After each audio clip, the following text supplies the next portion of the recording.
Coucou mes amours, j'espère que vous allez bien. Bienvenue sur la chaîne de Kayato. Aujourd'hui nous allons parler de comment faire remonter les seins qui tombent avec des recettes naturelles maison et des astuces. Alors si ce sujet vous intéresse, restez connectés. Voilà, cette vidéo risque d'être un peu plus longue aujourd'hui parce que nous allons d'abord commencer par définir ce que c'est que le sein. Nous allons parler des facteurs qui font que le sein tombe. Nous allons parler des remèdes et astuces que j'ai essayés et qui marchent. Donc déjà, il faut savoir que les seins, c'est pas des muscles. Donc les seins, c'est de la graisse. Donc les seins qui tombent avec le temps, c'est normal, c'est naturel. Donc par contre, vous avez certains d'autres facteurs qui font que les seins tombent beaucoup plus vite. Donc nous avons déjà les soutiens-gorge qui ne sont pas adaptés à vos seins. Donc le fait de porter des soutiens-gorge qui sont plus petits que vos seins, vous allez en fait abîmer les tissus du sein et vous allez précipiter la chute de vos seins. Ensuite, il y a le facteur de la maternité. Donc la maternité, la grossesse et surtout l'allaitement. Alors l'allaitement ne fait pas tomber les seins en tant que tel. Donc en fait la maternité, c'est le fait de prendre du poids et de perdre du poids après. Et donc pendant la maternité, il y a le sein qui se gonfle énormément avec du lait et après qui se dégonfle. Donc en fait c'est ce processus là qui fait que les seins, s'ils ne sont pas entretenus, tombent plus facilement après. Vous avez aussi le fait de faire du yo-yo dans votre poids. Donc il y a des personnes qui n'ont pas un poids stable, qui font du yo-yo en fait, qui grossissent, qui maigrissent, après ils regrossissent, après ils remaigrissent dans un laps de temps. Et en fait donc ce facteur là provoquer la tombée de vos seins précoce. Ensuite, il y a l'exposition prolongée au soleil. Donc, les UV du soleil sont reconnus pour abîmer la peau, surtout la peau du sein qui est beaucoup plus fragile. Donc, si vous devez sortir au soleil avec les seins pas bien protégés, c'est-à-dire avec un gros décolleté, il est conseillé de mettre une crème solaire qui va vous protéger cette partie du corps. Laissez-moi vous donner les astuces ou des remèdes que moi j'ai essayé qui en fait vont vous aider à remonter les seins. Donc voilà, en même temps faut pas non plus croire que vous allez avoir des seins qui vont remonter jusque là, qui vont pointer au ciel, non. Mais par contre, c'est des astuces qui vont vous aider à avoir des seins beaucoup plus beaux, beaucoup plus ronds, donc beaucoup plus fermes en fait. Donc remède numéro 1, l'eau froide. Donc je sais, vous avez déjà entendu parler de ça, oui, il faut mettre de l'eau froide sur les seins pour que les seins remontent et tout, mais ça marche. Alors moi, je vais être honnête avec vous, là où je suis ici, je me lave qu'avec de l'eau chaude parce qu'il fait froid ici. Donc c'est vrai qu'en été, on se lave avec de l'eau froide, mais franchement, l'été ici, ça dure un mois. Donc en gros, le reste du mois, donc 11 mois sur 12, on se lave avec de l'eau chaude. Même si on sait que l'eau chaude est excellente pour relaxer le corps, pour ouvrir les pores, pour un bon gommage et tout ça, c'est parfait pour ça. Mais l'eau chaude, on sait, l'eau chaude, quand vous utilisez de l'eau chaude tout le temps, en fait, vous vieillissez votre corps. Donc l'eau froide, mes chéris, ça marche. Donc ce qu'il faut faire quand on vit dans un pays comme le mien, c'est après vous êtes douché, en fait, passer un peu d'eau froide sur les seins et ça marche. Alors honnêtement, moi je vais être honnête avec vous, hein.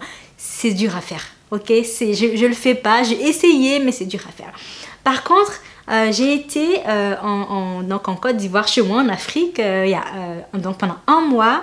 Et donc là-bas, quand il faisait chaud, donc je me lavais avec de l'eau froide, pendant que moi, mes parents, ils se lavaient avec de l'eau chaude là-bas, parce que c'était en novembre, je crois. Et à l'époque, donc c'était, je crois, novembre 2016. Et c'était très froid, enfin c'est pas très froid, c'était un peu plus froid. L'harmattan commençait, donc il faisait un peu plus froid. Donc les gens se lavaient avec de l'eau chaude et tout ça.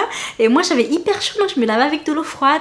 Et en fait je me suis rendu compte que à force de me laver avec de l'eau froide pendant un mois, j'avais les seins en fait qui avaient bien... qui était devenue beaucoup plus ferme quoi. Parce que voilà, après l'accouchement, après l'accouchement, même si tu retrouves ton corps dans le temps, même si tu fais des efforts pour retrouver ton corps de jeunesse, tu ne peux pas, tu peux pas le retrouver à 100% quoi. Et puis même s'il y a des personnes qui y arrivent, bravo à vous, mais c'est pas évident. Donc j'étais contente, j'étais étonnée d'avoir des seins qui s'étaient bien arrondis et tout ça. Donc voilà. Donc oui, l'eau froide, ça marche. Donc remède numéro 2. Les glaçons sur les seins. Donc alors les glaçons aussi, c'est un peu comme l'eau froide. Si vous ne pouvez pas mettre l'eau froide sur vous, vous pouvez mettre des glaçons et le poser sur les seins. Donc, faut pas poser le glaçon directement sur les seins parce que ça peut brûler ça peut brûler la peau des seins parce que la peau des seins est une partie très fragile, donc il faut en fait la protéger. Et si vous mettez le glaçon directement dessus, le froid va brûler la peau. Donc il est conseillé de faire ça tous les jours. Alors honnêtement, je vais vous dire, moi j'ai essayé ça aussi et j'avais commencé à voir des résultats. Après, je suis assez flemmarde.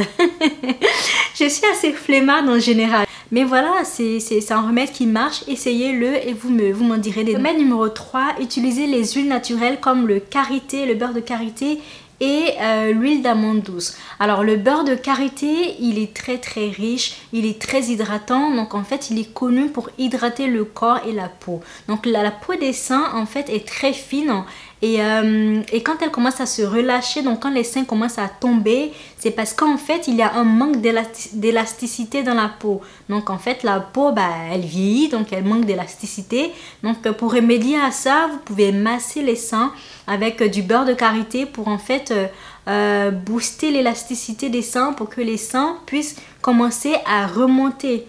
Donc vous allez voir si vous massez tous les jours les seins avec le beurre de karité, ils seront beaucoup plus jolis, beaucoup plus fermes et la peau sera beaucoup plus brillante, vous allez voir. Donc massez avec des mouvements circulaires chaque sein pendant 5 à 10 minutes. Alors oui, c'est assez long, mais il faut vraiment que le karité puisse bien pénétrer la peau du sein. Donc faire ça tous les jours et vous aurez des résultats. Remède numéro 4, portez des soutiens-gorge qui sont adaptés à vos seins. Donc comme je le disais au début, l'un des éléments qui fait que les seins tombent, c'est parce que la plupart du temps, mais moi avant, je me rappelle à l'adolescence, je portais des soutifs plus petits que mes seins. Je connaissais pas ma taille. Assurez-vous de porter des soutiens-gorge qui sont à votre taille. Donc comment savoir qu'un soutif nous va? Donc c'est très simple. Quand vous mettez votre soutif, vous devez pouvoir le porter. Donc il y a 3 agrafes sur l'arrière du soutif. Donc généralement, on met la troisième agrafe quand le soutif commence à vieillir et qu'il s'est un peu détendu. Donc c'est pour resserrer le soutif. Donc il faut être sûr que quand vous achetez un nouveau soutif, vous pouvez le porter au premier agrafe et être à l'aise, ne pas avoir en fait de l'air, ne pas pouvoir passer le doigt au milieu du soutif. Donc alors je sais plus qui est-ce qui m'avait montré cette astuce là, mais il me semblait qu'après je l'utilisais et c'est comme ça que je savais que un soutif m'allait bien. Et puis quand tu es à l'aise dedans, tu sais que ça te va quoi. Et remède numéro 5, et alors c'est un remède qui est encore tabou, mais je vous dis, j'ai essayé et ça marche grave. Donc en gros, c'est de ne pas porter de soutif. Donc je sais que vous allez dire, ah oui, pas porter de soutif, qu'est-ce qu'elle raconte cette fille là, quoi, moi sans soutif.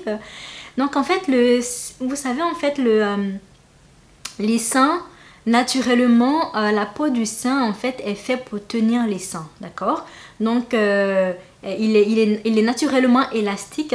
Donc quand vous êtes jeune, en tout cas, il est élastique, donc il tient les seins. Et le fait de porter un soutif fait que en fait les seins deviennent paresseux. C'est pas forcément le mot adéquat, mais c'est pour vous dire que les seins, la peau des seins au-dessus là ne fait plus d'effort pour retenir les seins parce qu'en fait le sein est constamment soutenu avec un soutien-gorge, ce qui fait que les seins tombent 2 fois plus vite en fait que si vous n'aviez pas de soutien-gorge. Alors je sais, c'est difficile de ne pas en porter, surtout quand on fait un bonnet D, E ou G. Je sais que même à partir d'un bonnet C, je sais que c'est un peu compliqué de ne pas porter de soutif, de sortir comme ça sans soutif. Alors honnêtement, moi je ne peux pas sortir sans soutif parce que j'ai une poitrine assez volumineuse. Mais par contre, comme je disais, j'ai essayé parce que quand j'ai arrêté, de travailler après mon accouchement, donc quand je suis venue en Angleterre, je suis restée à peu près, je crois, 8 mois sans travailler, le temps de pouvoir avoir mon resident permit et tout ça. Et donc j'étais à la maison la plupart du temps et donc je ne portais pas de soutif. Et là incroyablement, je me suis rendu compte que mes seins, ils étaient devenus beaucoup plus jolis simplement parce que je ne portais pas de soutif à la maison. Mais vous-même regardez, quand vous rentrez à la maison, les filles, la première des choses que vous faites, c'est d'enlever le soutif.